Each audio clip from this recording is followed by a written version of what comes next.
Hello दोस्तों। तो आज हम लोग बात करेंगे इंग्लिश ग्रामर के पहले सेशन की, जिसमें हम लोग बात करेंगे कि ग्रामर पढ़ने से पहले हम लोग दो चीज़ें क्लियर कर लें। एक तो होता है बेटा इंग्लिश स्पोकन, एक होता है इंग्लिश ग्रामर। ग्रामर और स्पोकन में क्या डिफरेंस है हमें थोड़ा समझना पड़ेगा। इंग्लिश ग्रामर जो है वो हमारी सिर्फ और सिर्फ आती है कॉम्पिटिटिव लेवल के लिए, और हाँ एक और तरीका होता है अपने कम्युनिकेशन को बेटर करने के लिए। लेकिन इंग्लिश कम्युनिकेशन आपका बेटर नहीं भी है तो कोई बहुत बड़ा चेंजेस नहीं आएगा, लेकिन ग्रामर जो है वो हमारे कंपटीशन लेवल, जितने भी आप एनडीए, सीडीएस, एयरफोर्स या नेवी या किसी और कॉम्पिटिटिव लेवल के एग्जाम देते हैं, वहाँ हमारी इंग्लिश ग्रामर आती है। इंग्लिश ग्रामर में अगर हमने कोई क्वेश्चन सेट ऑफ रूल्स के अकॉर्डिंग नहीं किया, कोई भी क्वेश्चन अगर हमने सेट ऑफ रूल्स के अकॉर्डिंग नहीं किया तो वो क्वेश्चन हमारा गलत माना जाएगा, और एग्जामिनर और जो भी ऑर्गेनाइजेशन जो एग्जाम कंडक्ट करता है वो आपको कुछ एग्जाम्स और उस क्वेश्चन के लेवल पे मार्क्स नहीं देगा। अब बात करते हैं स्पोकन की। स्पोकन क्या है? Spoken is all about practising a lot. जितना आप प्रैक्टिस करेंगे उतना ज़्यादा आप स्पोकन में परफेक्ट होते चले जाएंगे। उसके लिए आपको क्या करना पड़ेगा, वो एक अलग स्ट्रेटजी है जहाँ पे ग्रामर और स्पोकन एकदम अलग है। हाँ, ग्रामर आपको जरूर हेल्प करता है स्पोकन करने में, लेकिन ग्रामर को अगर आप कंसिडर करेंगे और हर जगह ग्रामर अगर आप देखेंगे, so it will be very difficult for you to speak in English और इन अ फ्लुएंट वे। बहुत बड़ी मुसीबत हो जाएगी। तो स्पोकन का क्या है, you have to read a lot, you have to write a lot, you have to speak a lot, you have to listen a lot, है ना। आपने बहुत जगह देखा होगा कि भाई इंग्लिश स्पोकन के लिए हमें 4 स्टेप फॉलो करने पड़ते हैं: रीडिंग, राइटिंग, लिसनिंग और स्पीकिंग। तो ये आप कैसे भी कर सकते हैं, और किसी एग्जाम की अगर आप तैयारी करते हैं तो in my opinion you need not to give your attention to the spoken portion. Spoken portion पे आपको ध्यान देने की जरूरत नहीं है, आपको ध्यान देने की जरूरत है ग्रामर पे। फिर स्पोकन क्या? स्पोकन पे आप धीरे धीरे आप हेल्प कर सकते हैं, उसके लिए हमारे पास टाइम भी है। अब हम लोग ग्रामर और स्पोकन को अलग अलग कर दिया। अब बात करें इंग्लिश ग्रामर की। तो इंग्लिश ग्रामर में क्या पढ़ना है हमें?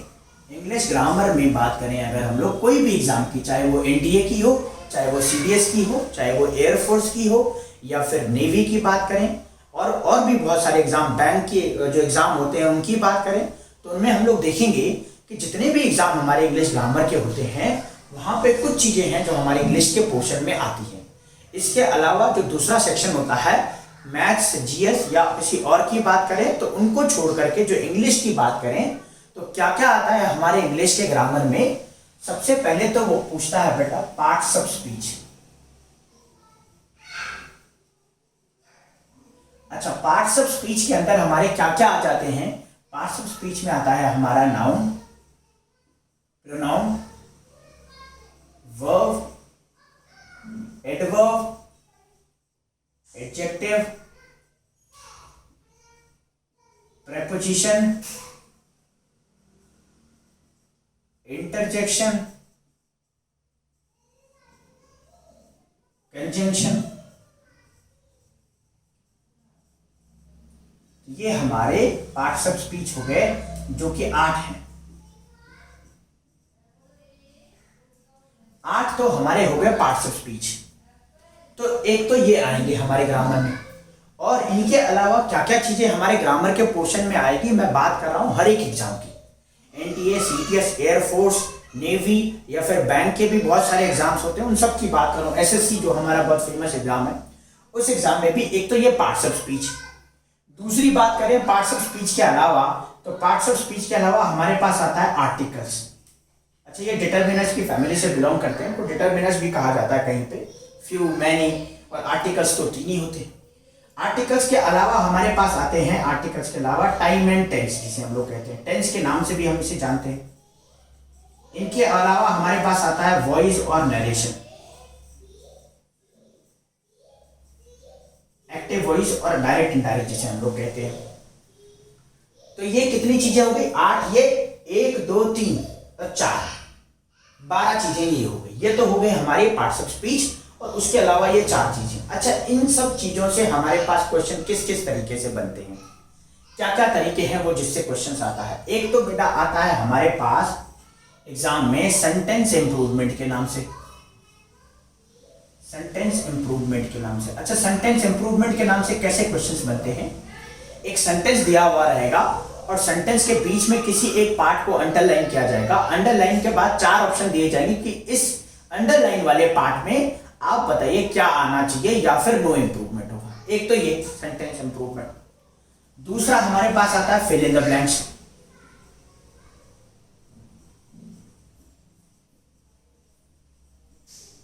ये रहा fill in the blanks. Fill in the blanks में क्या आपने बहुत बार देखा होगा, आरआईएमसी के पेपर आपने देखे होंगे, आपने एयरफोर्स का पेपर देखा होगा। वहां पे क्या रहेगा, एक सेंटेंस दिया रहेगा और सेंटेंस के बीच में कुछ फिल इन द ब्लैंक्स रहेंगे। वहां पे कभी बार प्रेपोजिशन आ जाता है, प्रेपोजिशन के ज्यादा इन, एट, ऑन, अपॉन ये सब आ जाता है, या फिर कुछ भी वो फिल इन द ब्लैंक्स में दे सकता है। वहां पे आपको फिल इन द ब्लैंक्स में आपको 4 ऑप्शन में से एक ऑप्शन सिलेक्ट करना है। 2, तीसरा ऑप्शन क्या आ जाएगा? तीसरा बहुत ही फेमस है, सेंटेंस और स्पॉटिंग द एरर। अच्छा, स्पॉटिंग द एरर्स में क्या देता है? स्पॉटिंग द एरर्स में कुछ क्वेश्चंस दिए हुए रहेंगे आजकल, जैसे एनडीए के एग्जाम में, सीडीएस के एग्जाम में, एयरफोर्स के एग्जाम में, हर एक एग्जाम में आता है स्पॉटिंग द एरर्स। तो वो एक सेंटेंस दिया रहेगा जिसमें A B C D E part या A B C D part divide रहेगा।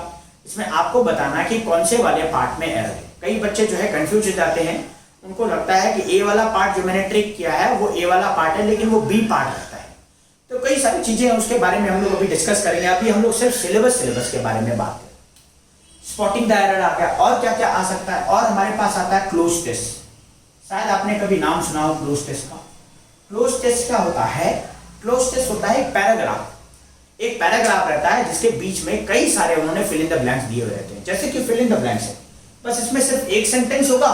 और क्लोज टेस्ट में हमारे पास एक पैराग्राफ रहेगा, जिस पैराग्राफ में बहुत सारी जगह पे फिल इन द ब्लैंक्स रहेगा और उनको नंबरिंग किया जाता है, जैसे 1 नंबर, 2 नंबर, 3 नंबर, 4, 5, 6 और 8 नंबर, 7, 8 नंबर। अब 8 नंबर में हमारे पास इसी तरीके से 8 क्वेश्चंस पे 4 ऑप्शंस होंगे। अब हमें चूज करना है कि पहले वाले पे कौन सा सही है, सेकंड वाले पे कौन सा सही है, थर्ड वाले पे कौन सा सही है। तो ये हमारे हो गए क्लोज टेस्ट। तो ये 4 चीजें होंगी। ध्यान देने वाली चीज ये भी है, ये 4 चीजें जो है सिर्फ और सिर्फ इन्हीं चीजों से आती है। इसीलिए आपने देखा होगा कभी भी ग्रामर का लेक्चर या आपने कभी कोचिंग किया हो जाएगा, वहां पे सिर्फ और सिर्फ नाउन प्रोनाउन पढ़ाए जाते हैं, वर्ब एडवर्ब पढ़ाए जाते हैं। ऐसा क्यों? ऐसा इसलिए क्योंकि मोस्ट ऑफ द पार्ट बच्चे सोचते हैं कि स्पॉटिंग द एरर से ही इससे क्वेश्चन बनते हैं, लेकिन नहीं, स्पॉटिंग द एरर्स नहीं, फिल इन द ब्लैंक से भी बनते हैं, और सेंटेंस इंप्रूवमेंट से भी इसी से ही बनते हैं, क्लोज टेस्ट से भी इसी से बनते हैं। और मैं कहता हूं कि भाई इसमें जो PQRS है, जो PQRS वाला है, हम लोग देखेंगे कैसे इसको सॉल्व कर सकते हैं इजीली। ये भी जो है इसी से ही बनते हैं। अगर आपको सेट ऑफ रूल्स पता है इनके, तो आपके लिए बहुत इजी हो जाएगा PQRS बनाना। तो एक तो पार्ट हो गया ये।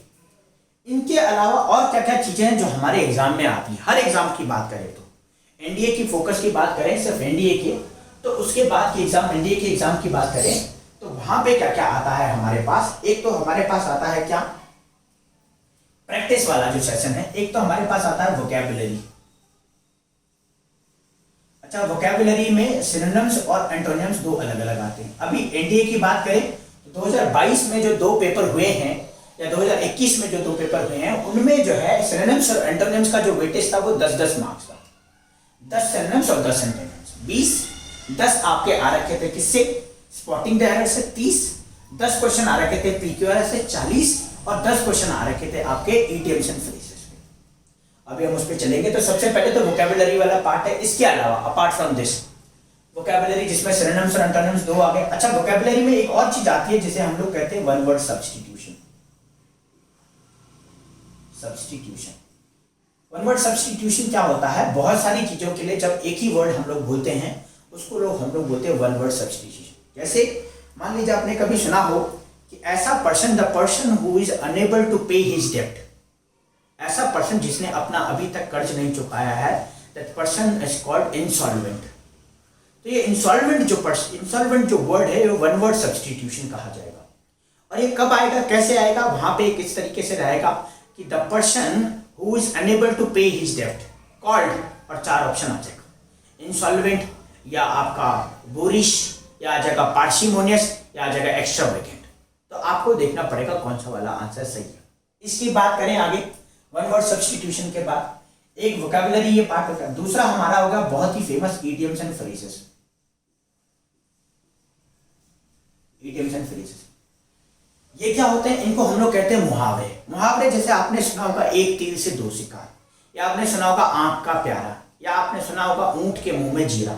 तो ये जो होते हैं ये इडियम्स एंड फ्रेजेस के अंदर आते हैं। तो ऐसे बहुत सारे हैं, 2 तो नहीं है, 4 नहीं है, 100 नहीं है, 500 नहीं है, कम से कम आपको 1000 और 2000 करने पड़ेंगे। 1000-2000 अगर आप करेंगे तो हम कह सकते हैं कि एग्जाम कहीं से भी आए। करने के लिए तो आप 400, 500 या 100 भी कर लेंगे तो भी एग्जाम में आ सकता है, लेकिन जो चांसेस होंगे ज़्यादा सिलेक्शन होने के वो उस बच्चे के होंगे जो 1000 या 2000 इडियम्स कर लेता है। आगे चलते हैं, इसके अलावा क्या क्या है। वोकैबुलरी की बात हमने करी, इडियम्स एंड फ्रेजेस की बात हमने करी। उसके बाद आता है हमारे पास प्रैक्टिस सेशन में PQRS। PQRS को हम लोग पैरा जम्बल्ड भी कहते हैं। पैरा जम्बल्ड आपने बैंक के एग्जाम में शायद सुना होगा, पैरा जम्बल्ड, या फिर आपने सुना होगा सेंटेंस रीअरेंजमेंट के नाम से। सेंटेंस रीअरेंजमेंट ये PQRS है। एनडीए के एग्जाम में 10 आते हैं, बाकी के एग्जाम में भी आते हैं, लेकिन वो फिक्स नहीं है। सीडीएस के एग्जाम में तो बहुत ज्यादा आते हैं, 20 क्वेश्चन, कभी 30 क्वेश्चन, कभी 40 क्वेश्चन आ जाते हैं। तो ये हमें देखना पड़ेगा कि भाई PQRS अच्छा कैसे कैसे आते हैं, अलग अलग तरीके से आते हैं। सीडीएस के एग्जाम में बात करें अगर, तो सीडीएस के एग्जाम में 10 क्वेश्चन या 10-15 क्वेश्चन तो बिल्कुल हल्के देता है PQRS की, और 10-12 क्वेश्चन वो अलग से देता है जिसे हम लोग S1 S6 के नाम से जानते हैं। क्या होता है उनके बारे में बात करेंगे। अभी हम लोग सिर्फ सिलेबस की बात कर रहे हैं। ये हो गया इडियम्स एंड फ्रेजेस, PQRS हो गया। चौथी चीज क्या हो गई हमारे पास? चौथा हो गया हमारे पास सेंटेंस इंप्रूवमेंट हो गया, इडियम्स एंड फ्रेजेस हो गया, वोकैबुलरी हो गई। अच्छा फिर बताता है हमारे पास प्रैक्टिस करने के लिए क्या, ये सारे पार्ट, ठीक है, और ये वाला पार्ट। इसके बाद अलावा हमारे पास क्या आ जाता है? Unseen passage. Unseen passage, unseen passage क्या होता है? बहुत समय से हम लोग इसे पढ़ते आ रहे हैं। 8th 9th 10th में आपने देखा होगा, 11th 12th में भी हर बार जो है, आजकल तो सीबीएसई का बोर्ड बड़ा आसान हो गया है, उसमें जो है गवर्नमेंट ने बोल दिया है कि भाई सबको मार्क्स दिए जाएंगे 1। दूसरी बात आपको जो है आप एक पैसेज दिया रहेगा, इवन 2 पैसेज रहते हैं, 2 पैसेज मान लीजिए 20 क्वेश्चन आपके, 20 से ज़्यादा भी रह जाते होंगे कभी कभी, तो उसमें आपको सॉल्व करने पड़ते हैं। तो अभी वो वाली बात नहीं रही कि जब पहले के टाइम पे लोग लिखा करते थे कि गुरुजी मुझे पास कर देना, जो है बहुत ज़रूरत है मुझे, मेरे भाई की शादी करनी है, छोटी बहन है, सबकी शादी करनी है। अभी वो वाली बात नहीं, अभी आप कुछ भी लिखोगे तो आपको मार्क्स मिलेगा, तो अभी वो नौबत नहीं आई। तो ये अनसीन पैसेज हो गया। तो ये unseen passage, sentence improvement, idioms and phrases, vocabulary जो पार्ट हो गए, ये पार्ट्स ऑफ स्पीच हो गए, और उनके बाद ये इससे क्वेश्चंस बनते हैं। तो ये रहा पूरा का पूरा जो है इंग्लिश ग्रामर का सिलेबस। इंग्लिश ग्रामर में इसके अलावा जो है आपको पढ़ने की जरूरत नहीं, ये सब चीजें पढ़नी है। अच्छा ये बहुत वास्ट है, आप ये नहीं कह सकते कि भाई ये तो बहुत कम है, ये बहुत वास्ट है, एक ही चैप्टर को पढ़ते हुए आपको बड़ा टाइम लग जाएगा। हाँ अगर पढ़ाने वाला अच्छा है तो आपको बिल्कुल समय नहीं लगेगा, बहुत आसानी से आप इसे कर सकते हैं। तो ये सारी चीजें हमें ध्यान में रखनी है। अब इनका वेटेज क्या है? अब इनका वेटेज की बात करें तो किस एग्जाम में कितने तरह के आते हैं, तो एनडीए के एग्जाम में तो मैंने बात कर ली कि कितने क्वेश्चंस आते हैं, किस किस तरीके से आते हैं। 10 क्वेश्चंस हमारे PQRS, 10 क्वेश्चंस हमारे किसके, इडियम्स एंड फ्रेजेस 20, 10 क्वेश्चंस हो गए हमारे स्पॉटिंग द एरर्स 30, 10 क्वेश्चंस हो गए हमारे क्या PQRS, idioms and phrases 20 questions in दोनों में से है, सिनोनिम्स अलग आते हैं, एंटोनिम्स अलग आते हैं, तो 40 क्वेश्चंस हो गए, और 10 इसमें से हो गए, इन सब में से, तो ये 50 क्वेश्चंस हो गए। 50 क्वेश्चंस होते हैं, और 4 मार्क्स का एक क्वेश्चन होता है, तो 200 मार्क्स होते हैं। उसमें से मुझे लगता है अगर आपने 35 या 40 अगर स्कोर कर लिया है तो ये बहुत अच्छा स्कोर है अभी की अगर बात करें। तो ये सब हो गया हमारा सिलेबस। तो यही चीज है जो हमें पढ़नी है। पार्ट्स ऑफ द स्पीच ये हो गए। पार्ट्स ऑफ स्पीच के अलावा हमारे पास ये चीजें हैं, time and tense, articles, voice और नरेशन, ये सब चीजें होंगी। उसके बाद इन सब चीजों के ऊपर क्या क्या होता है, स्पॉटिंग द एरर आता है, क्लोज टेस्ट आता है, PQRS आता है, सेंटेंस इंप्रूवमेंट आता है, फिल इन द ब्लैंक्स आता है, और फिल इन द ब्लैंक्स के अलावा हमारे पास आ गए vocabulary, idioms and phrases, PQRS, sentence rearrangement और अनसीन पैसेज। तो ये आपको ध्यान रखना है। तो बच्चों बिल्कुल भी टेंशन नहीं लेनी, बिल्कुल भी चिंता नहीं करनी है, ये बहुत कम सिलेबस है। और इंग्लिश मेरा ऐसा मानना है कि ये बहुत स्कोरिंग वाला कोर्स है, स्कोर करने के लिए। तो चलो बेटियों, आज की क्लास यहीं पे रखते हैं। आप अपना ध्यान रखें, ख्याल रखें और पढ़ते रहें। अभी बहुत सारी वीडियोस आपके सामने लेकर के आऊँगा, आप बस देखते रहें। अगर आपको पसंद आता है बहुत अच्छी बात, नहीं आता है तो आप फिर भी अपनी पढ़ाई को जारी रखें। Thank you so much for the watching. We will meet the next video. Thank you.